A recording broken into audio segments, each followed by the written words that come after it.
Hello and welcome to the Daily Space for today, July 19th, 2018.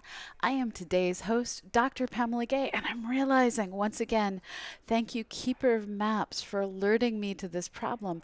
I completely posted this with the wrong name. Let me go ahead and change this to my identity. This show is hosted by multiple people, and often you'll see my outstanding colleague Andreas Plazas here. I am not him. So, welcome to the newly relabeled the Daily Space for July 19th, 2018. This show is here to, well, bring you a little bit of good spacecraft and happy photons. Can't quite bring you goodness and light, but I can bring you science. And I'm here to put that science in your brain. So, to go to today's first story, I have a tale of the sun continuing to not let us understand it. Every major astronomy conference, it seems that there's a new release, a new paper, a new decision highlighting, and now we understand the solar corona. And the reason that the solar corona is everyone's favorite target of research is the solar corona is somehow substantially hotter than the sun's surface below. And this is contrary to everyone's expectation. Ever since we first learned of that, well, dilemma, for lack of a better term, people who have been working with models, working to acquire new data, and working to get the models and the data to match. The problem is the gas in the solar corona is extremely faint, hard to observe. You have to block out the main light of the sun. And when you put all those features together, you always get images that are slightly smeared out, that are suffering from background noise from cosmic rays being sent at us from the sun, and just noise in your electronics. Well, a team working at Southwest Research Institute has figured out how to reprocess high-resolution data from the Stereo A spacecraft. And they figured out how to do this in a way that substantially removes both sky noise and instrumental noise, allowing us to get a clearer view of what's going on in the solar corona. And here I just want to quote one of the researchers. This is Dr. Craig DeForest of Southwest Research Institute. He said, "Some interesting physics is happening around there," referring to the corona. "We don't know what it is yet, but we do know that it is going to be interesting." And I love this honesty. Here is an observer after my own heart who, in looking at the data, is saying, this is weird, interesting. All those other things, interesting is a euphemism for, and there's new physics. Well, not necessarily new physics. There's a new model needed. There is interesting physics required to understand what we're seeing. So the corona, which was already weird, just got a little bit weirder. And I can't wait to see what new theory to explain all of this is published as the theorists work to keep up with the data. So moving a little bit closer to Earth, we have a team of research scientists at Northwestern University up in Illinois who are working to pioneer completely new technologies to allow us to detect X-ray light. Light comes in colors, many of which we don't think of as colors. We're used to imagining our red, orange, yellow, green, blue, indigo. Well, it turns out radio is a color of light, microwave is a color of light. X-rays that they use to look at the bones in your foot, they're just shining super high energy light through your leg, and your bones are blocking some of that light. Now, it turns out a lot of stars, galaxies, amazing high energy events like supernova and even supernova remnants are emitting light in these X-ray colors. And our atmosphere, for which we are grateful, is blocking all of those X-rays. This means our DNA has a better chance of not getting blown apart, and our science requires us to get above the atmosphere. Now, before we can get funding as scientists to build big, amazing X-ray observers like Chandra, we first have to test our techniques. And I want to focus a little bit on how we get from laboratory equipment to the equipment that becomes part of our great observatories. And this group of students and their faculty are working their way through the checklist of what has to be done. In this particular case, in addition to building their X-ray detector, they also put together what's called a sounding rocket. This is a rocket that's going to go up above the Earth's atmosphere, but it's not going to stay there, and it's not going to get high enough that we really need to worry about what it hits, what it interacts with, what it does that might harm other satellites. And it also comes down such that it's landing only 50 miles away from where it's taking off. And where it's taking off is a pretty empty part of America. This rocket is going to be taking off on July 22nd from White Sands out in the New Mexico desert. This is a facility that is famous both for its national park and for its missile range. In this case, instead of testing, well, firearms, what they're going to be testing is an X-ray detector that can launch from the missile range. This is kind of an amazing facility. White Sands is also the place where technology for doing adaptive optics was first pioneered. And so it's through the ability of scientists to use military facilities and sometimes steal the military technology that we're able to advance our understanding of the universe. These students are going to be doing a tech check. This is kind of a dress rehearsal for when we hope that this instrumentation can later launch on something that allows them to get more data. Because the sounding rocket is going suborbital rather than orbital, they're only going to get 15 minutes to look at the sky. This system that students and their professors have put together is going to be fully autonomous. The rocket launches, the instrument knows when it needs to turn on, it knows how to take the data, it will have to automatically send the data back home, essentially calling home to its builders, and then it's all going to land, and hopefully a while from now, once they're done writing up all of the results from publication, I'll be able to tell you we have confirmed the success of a completely new way to see our X-ray universe. And they're using a pretty topic, a pretty object as their test candidate. They're actually going to be pointing at the supernova remnant for Cassiopeia A. So I'm really looking forward to seeing what this team has to produce. Now, a lot of people don't realize why so many spacecraft use such archaic instrumentation. Hubble is running on computers less effective than my cell phone. Now, part of that was Hubble launched when I was in high school. But even when I was in high school, I could say Hubble was using technology that was worse than what I had in high school. And this is because we have to use what's called space-hardened technology, technology that has been tested in a variety of different circumstances to make sure that it's capable of surviving the rigors of launch, make sure it's capable of surviving the rigors of the high radiation environment of outer space. And we start with low-cost things and low-risk things, and then build our way up to more complicated ways of configuring spacecraft and traveling further and exploring more of our solar system and hopefully more things beyond. An example of this today is Mars Co A and B. These are two little CubeSats that are accompanying the InSight mission on its journey to Mars, where InSight will be landing towards the end of November.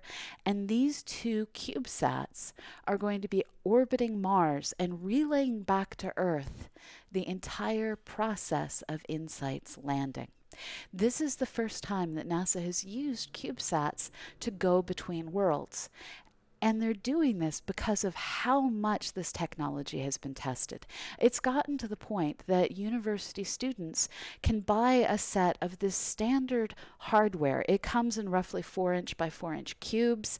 You pack the electronics you want into these cubes, and in some instances, we actually join the cubes together to allow us to build, well, the screen for you is on this side, suitcase sized spacecraft like Mars A and B. This kind of step-by-step process is something that is really exemplified by the work that has been accomplished by Planetary Resources.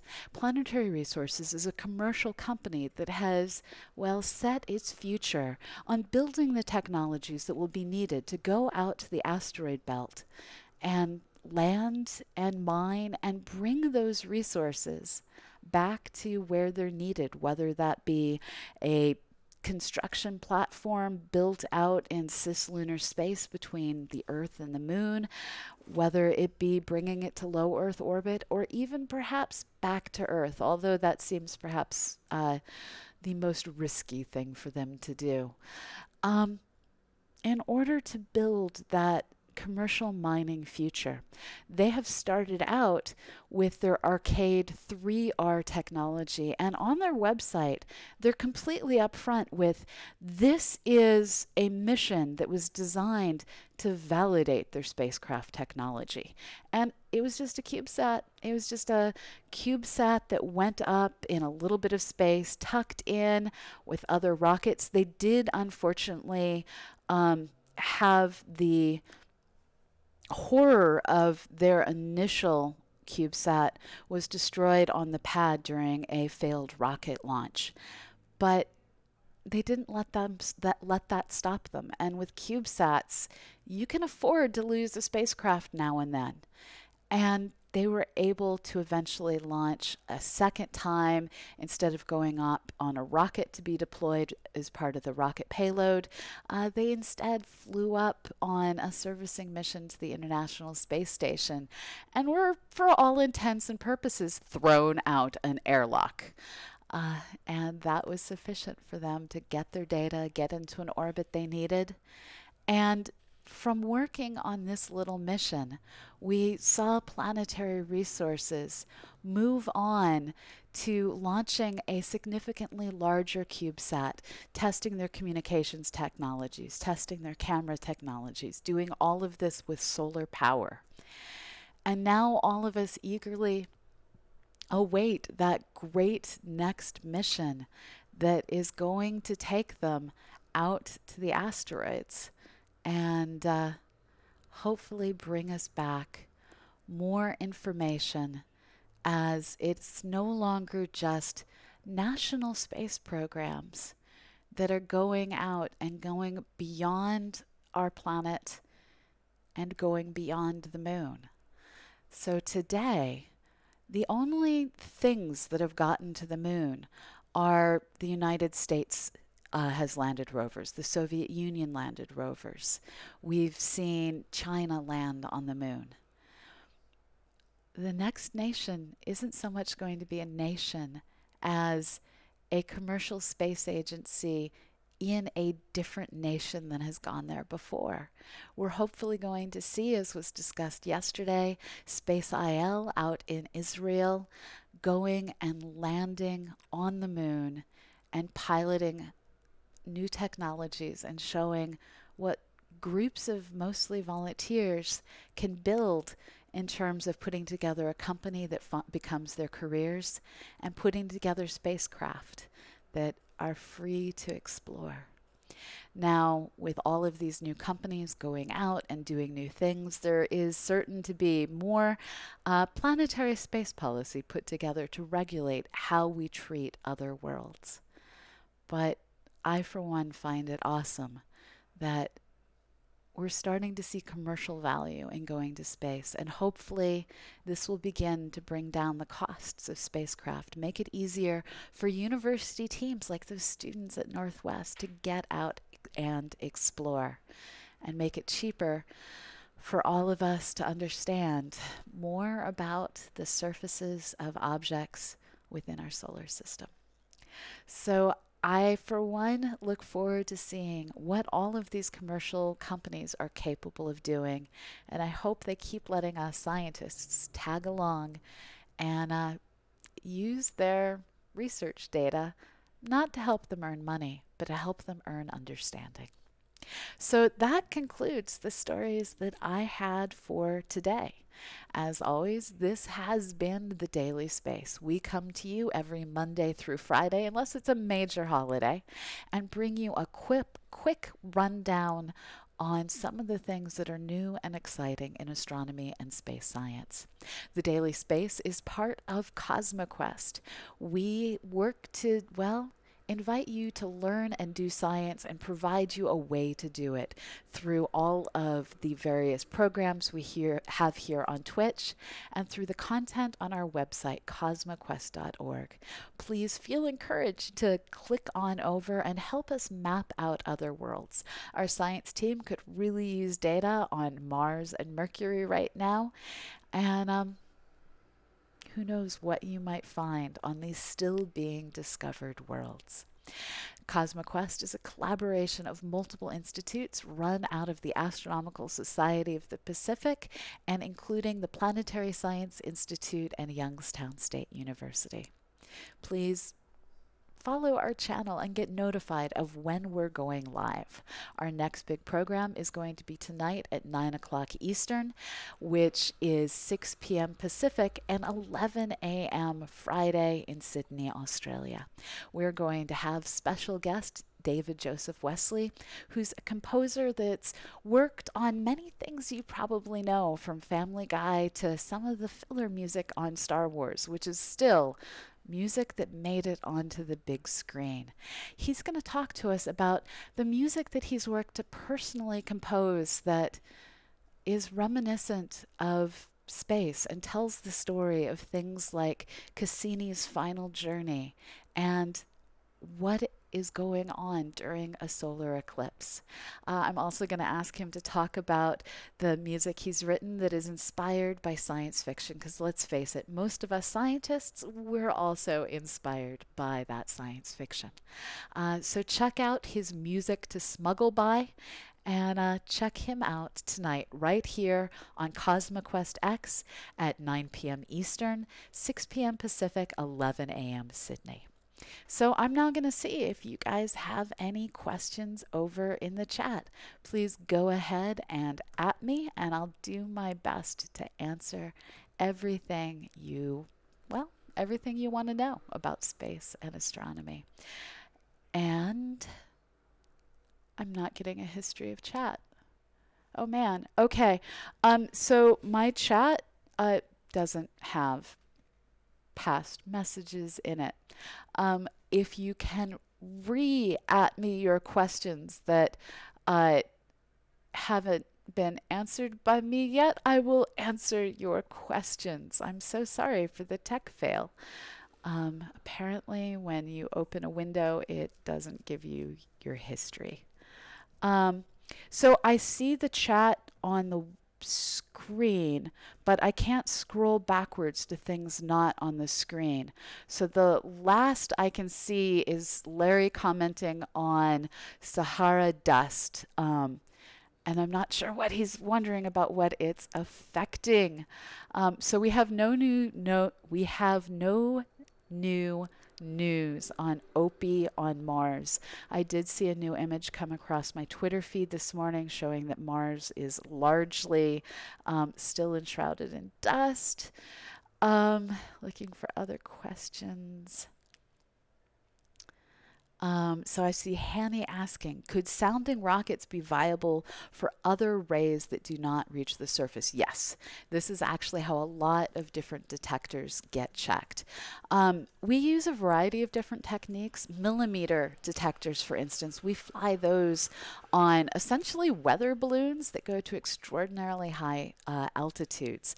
We also send infrared detectors up. So basically, infrared, millimeter, and X-ray and gamma ray, these all have the potential to be tested on sounding rockets. And some of these wavelengths, we just need to get above the moisture in the atmosphere, and it starts to open up what we're able to see. So we're able to use balloons. So Graham is asking, the new satellite that is on the way to the sun should be able to solve some of the questions about the sun's corona. Yes, this is the hope. This is the Parker Solar Probe. There will be a news conference tomorrow about the launch of that code, not that code, that software. We're going to be trying to bring it to you live here from CosmoQuest. So tune in tomorrow for the Daily Space at the normal time, and hopefully I'll be able to bring you new news on the Parker Solar Probe. So Hanny's asking, could you just shield more current technology, like the shielding they used for Juno? Shield it from what? I need more words, Hanny. I'm sorry. So Hanny also commented that Mars is so bright now. Yes, this is because the Earth is currently further from the sun than it normally gets. Mars is closer to the sun than it usually gets, and Mars and Earth are as close as they get in their orbits. So while it's not as close an approach as we had back in August of 2003, this is, I believe, the closest we've been since August of 2003. Um,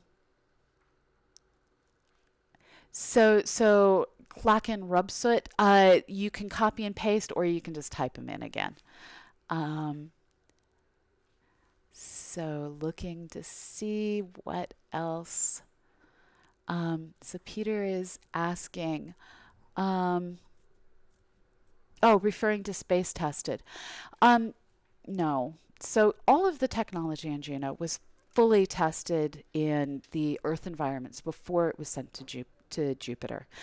In fact, the technology used for Cassini was a nth generation version of the same spacecraft that was used in the earliest Mariner missions. We build tech, we like the tech, we improve upon the tech. We don't start over from scratch. It's sort of like Intel chips are still being improved after almost 30 some odd years of being the go-to chip for a computer. We just keep improving. Um, so yes, Michael is pointing out that SpaceX uses technology that is not hardened to save money. And when SpaceX does this, they're not carrying either NASA technology or US military technology. The commercial space agencies don't have the exact same restrictions that everyone who has federal funding has. So it's when you're launching things with federal funding that these restrictions really come into play. Um, so, uh,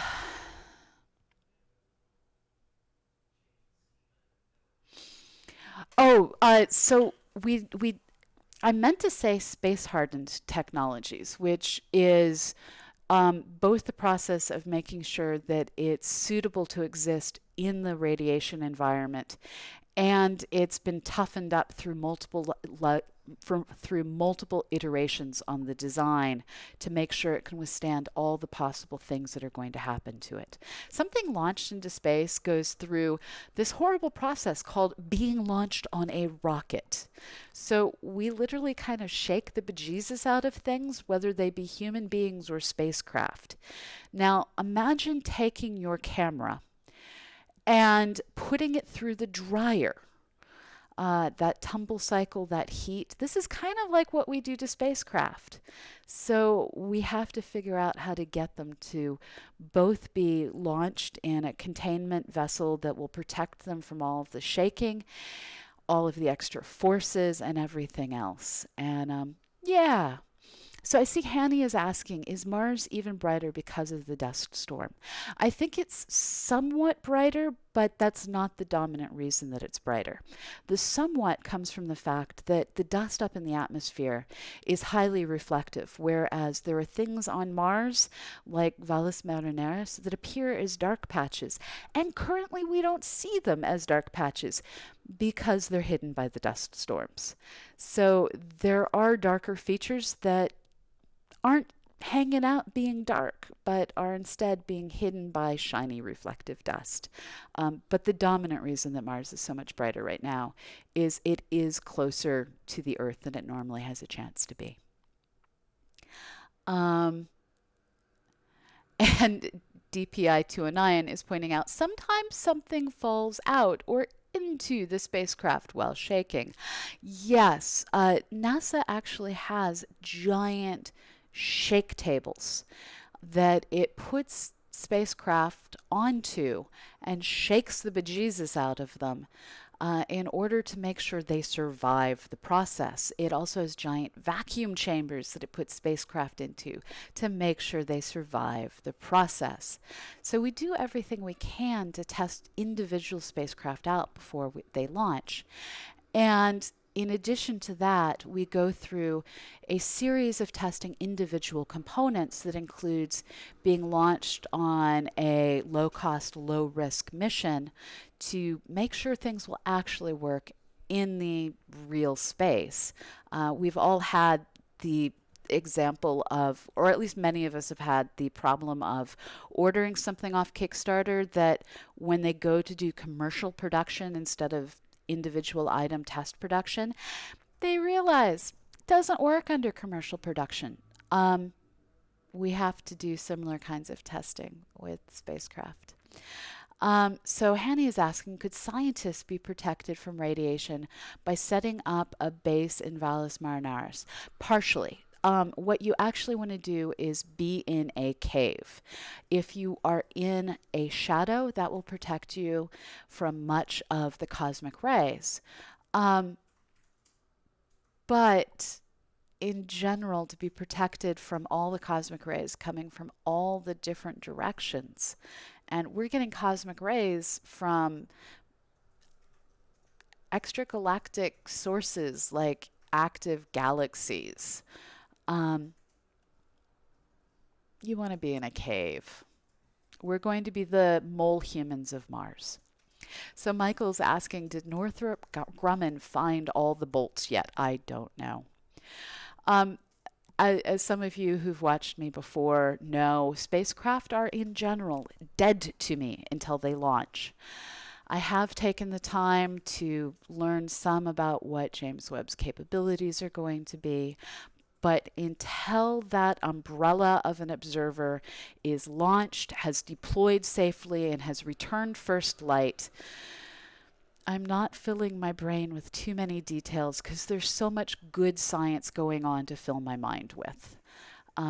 So once that spacecraft is doing its spacecraft thing, then I will learn all about it. Until then, I'm going to dedicate that brain space to other things. So DPI 209 is asking, is radiation protection the reason why the tunnels on the moon are so interesting, or are there more reasons? So yes, we are totally interested in the tunnels in the moon so that we can go live in them.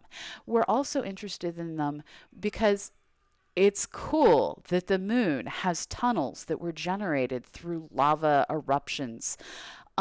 Just like there's tunnels in Hawaii that are posted do not climb.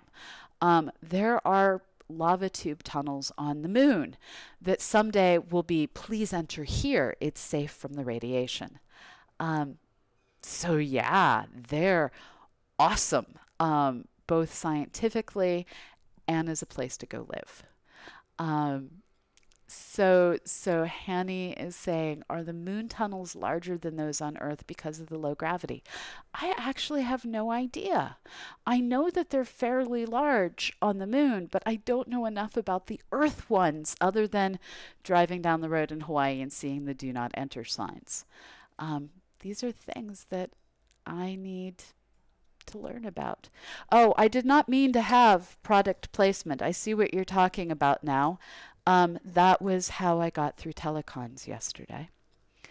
Um, so yes, um, I just needed my soda to be cold, caffeinated, and capable of surviving a bike ride.